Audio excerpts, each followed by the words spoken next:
Okay, so I'm going to be the first affirmative speaker today.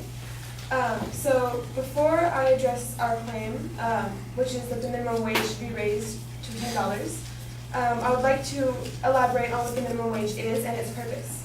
According to the Legal Information Institute, minimum wage laws establish a base level of pay that employers are required to pay certain covered employees. The current federal minimum wage is $7.25 per hour. Our significance claim tonight is that many Americans still live in poverty despite having minimum wage jobs. Our inherency claim is that the money these Americans make at their minimum wage jobs is not enough to support themselves. And our solvency claim is that the minimum wage should be raised from $7.25 to $10. So for our significance claim, according to the Center for Poverty Research, the official poverty rate is 12.7% based on the U.S. Census Bureau's 2016 estimates. That year, an estimated 43.1 million Americans lived in poverty according to the official measure. Similarly, Teaching Tolerance, an online research for information about poverty, states that in 2012, the federal government set the poverty line for a family of four at $23,050. The figure is based on food costs. The government identifies how much it should cost to feed a family of four and then multiplies it by 3. This means that if the family makes under $23,050, they are considered to be below the poverty line. This means that 43.1 million Americans were not able to support themselves or a family of up to four healthily. Now, the Center for Poverty Research says that the annual earnings for a full-time minimum wage worker is $15,080 at the current federal minimum wage of $7.25. Full-time work means working 2,080 hours each year, which is 40 hours each week. This means that in the scenario in which there is a nuclear family, which is a family of four, even with the higher minimum wage job that few states possess, both parents would need to work full-time at their jobs in order to begin to live comfortably.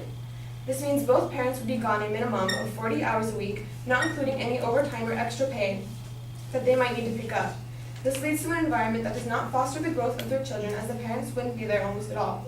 Similarly, depending on the age of the children, the parents might need to pick up a nanny, which adds another expense to the already exuberant cost of living. However, with job hours fluctuating seasonally, there is no guarantee that a minimum of 40 hours would even be provided for the parents, therefore creating an issue of the family not making enough money to get the necessities to live a normal life. Lastly, for a significance claim, a quote from the Center for American Progress says, "Here are some shameful facts. Millions of full-time, low-wage workers are forced to rely on federal nutritional assistance programs to put food on the table. Millions of low-wage families can't afford to live in safe housing. According to the National Low-Income Housing Coalition, there is not one congressional district in this country where a full-time minimum wage worker can afford a fair market rent for a two-bedroom apartment. This means that millions of low-wage families are forced to rent places that eat up their paychecks, are unsafe, and are far from their jobs. In some cases, this lack of affordable housing means homelessness. These ways of living are unsuitable and undesirable for any person living in America." For our second inherency claim, secondly, the $15,000 a minimum wage worker makes is not enough for them to live comfortably. According to a list from Huffington Post, in order to live comfortably in any state in America, one needs to make upwards of $39,000, with $39,000 being the very minimum amount of money needed. This is more than double what the everyday minimum wage worker makes. And even if they lived with another person, they would still not make enough money to live comfortably, given they would be close to $9,000 short. Another problem with the current minimum wage is that in most states it does not and has not kept up with inflation. A statement from prosandcons.org states, because the federal minimum wage is not indexed for inflation, its purchasing power, which is the number of goods that can be bought with a single unit of currency, has dropped considerably since its peak in 1968. The minimum wage in 1968 was $1.60, which is equivalent to $11.16 in January 2016 money, and which is 53.9% higher than today's $7.25 federal minimum wage. This means that the value of money has gone down while the amount of money the workers are making has stayed the same, therefore only enhancing our problem. This illustrates the unfairness of the minimum wage, as the minimum wage where it's currently at isn't up to date with the rest of the economy, meaning it and the people who rely on it have been left behind in the dirt.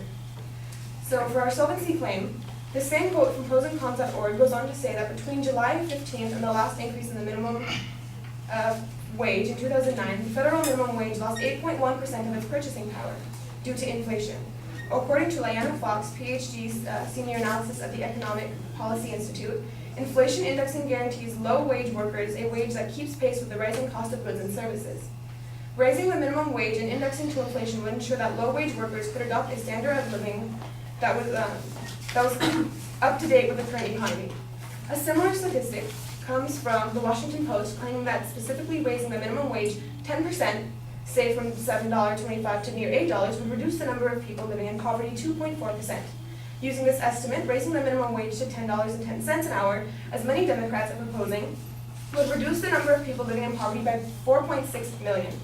It would also boost the incomes of those at the 10th percentile by $1,700. That's a significant increase in the quality of life for even the worst off in America that doesn't require the government to tax and spend a single dollar.